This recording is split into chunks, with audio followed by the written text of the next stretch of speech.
Installe-toi, ouvre ton cœur. Voici un conte de Zeynab, la voix des sagesses d'Afrique.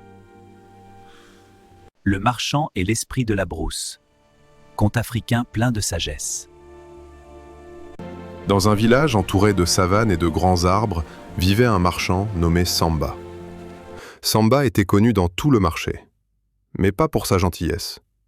Il était connu pour son amour de l'argent. Du matin jusqu'au soir, il ne pensait qu'à vendre, acheter et gagner toujours plus.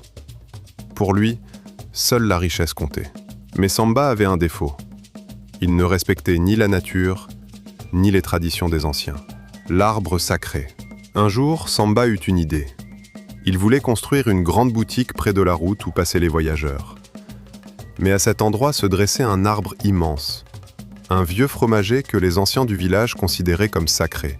Les villageois l'avertirent. Cet arbre appartient aux esprits de la brousse, mais Samba se mit à rire. Un arbre ne va pas m'empêcher de devenir riche. Alors, sans écouter personne, il leva sa hache et coupa l'arbre. Lorsque le grand tronc tomba au sol, un vent étrange souffla dans la brousse, et tout devint silencieux.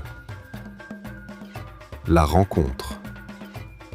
Cette nuit-là, Samba rentra chez lui avec un sac rempli d'argent. Mais au milieu de la nuit, il entendit une voix profonde, venue de l'ombre. « Pourquoi as-tu blessé la terre ?» Devant lui apparut une grande silhouette faite de feuilles, de racines et de poussière. C'était l'esprit de la brousse. Samba trembla. « Je voulais seulement gagner de l'argent » murmura-t-il. L'esprit répondit calmement. « Celui qui prend à la terre sans respect doit apprendre 3 leçons. » La première leçon. Le lendemain matin, Samba ouvrit sa boutique, mais aucun client ne vint. Toute la journée, le marché resta vide. Même les voyageurs passaient sans s'arrêter. Samba comprit alors que l'argent ne vient pas seulement du commerce, mais aussi de la confiance des autres. La deuxième leçon. Le soir, un vent violent se leva. La poussière entra dans la boutique. Les marchandises tombèrent. Les sacs se renversèrent. Samba passa toute la nuit à réparer les dégâts. Et il comprit que la nature est bien plus puissante que l'homme. La troisième leçon. Le troisième jour, une forte pluie tomba. L'eau entra dans la boutique et emporta presque toutes ses marchandises. Samba s'assit dans la boue, épuisé et triste. C'est alors que l'esprit de la brousse apparut encore. « Maintenant, as-tu compris ?»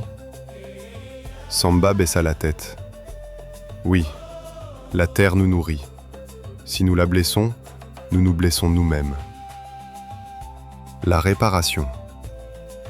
Le lendemain, Samba alla voir les anciens du village. Il demanda pardon. Puis il planta un nouvel arbre à l'endroit où se dressait le fromager. Les villageois l'aidèrent. Avec le temps, la brousse redevint paisible. Et Samba changea. Il devint un marchand honnête, respectueux de la nature et des traditions.